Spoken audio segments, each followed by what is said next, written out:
Benvinguts al nostre canal. Avui parlarem del roure. Origen i ubicació. El roure té orígens diversos segons l'espècie amb una àmplia distribució a l'hemisferi nord. Els roures europeus provenen d'Europa i de zones mediterrànies, mentre que el roure americà és natiu de l'est d'Amèrica del Nord. Són arbres caducifolis de llarga vida. El roure el podem trobar per tots els països mediterranis i sobretot a la vessant atlàntica d'Europa. En el nostre país el podem trobar segons les espècies. Cada espècie està adaptada a una part del territori. Així, alguns viuen en terra baixa, mentre que els altres a la muntanya mitjana i també d'altres a les vessants dels Pirineus. Pot arribar a viure més de 500 anys i el seu creixement és molt lent. Gairebé no caldria anomenar on podem trobar-lo a casa nostra. Un arbre d'aquesta espècie, ja que en tenim un de molt majestuós que dona la benvinguda a tots els visitants usuaris del tren. Per tant, dient ens trobarem al roure, segur que tots hi anirem de dret. Naturalment en tenim en molts altres indrets. Bé, característiques. A casa nostra n'hi ha d'espècies diferents. Tots ells tenen característiques molt semblants. Generalment es poden diferenciar per la mida de les fulles.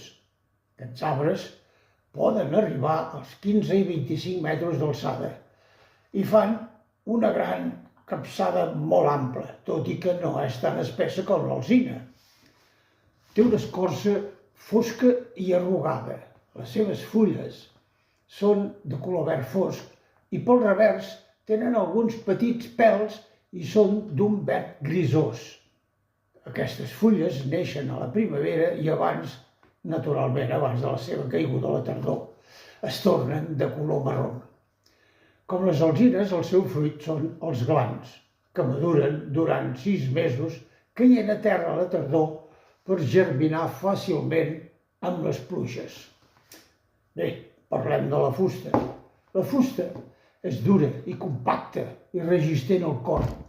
Tradicionalment ha estat la fusta més emprada a la construcció de les masies, bigues, portes i finestres, així com gran part del mobiliari. Al ser una fusta tan forta, també es feia servir per mànecs i altres eines del camp. No podem oblidar la seva servitud per la indústria naval, on era la seva matèria prima principal. En el món del vi hi construïen les premses i sobretot les botes.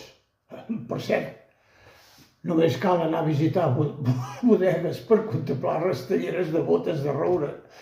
Avui en dia es recuperen les travesses de la via que han sigut substituïdes per formigó i s'utilitzen per fer tancats i escalinates de jardí.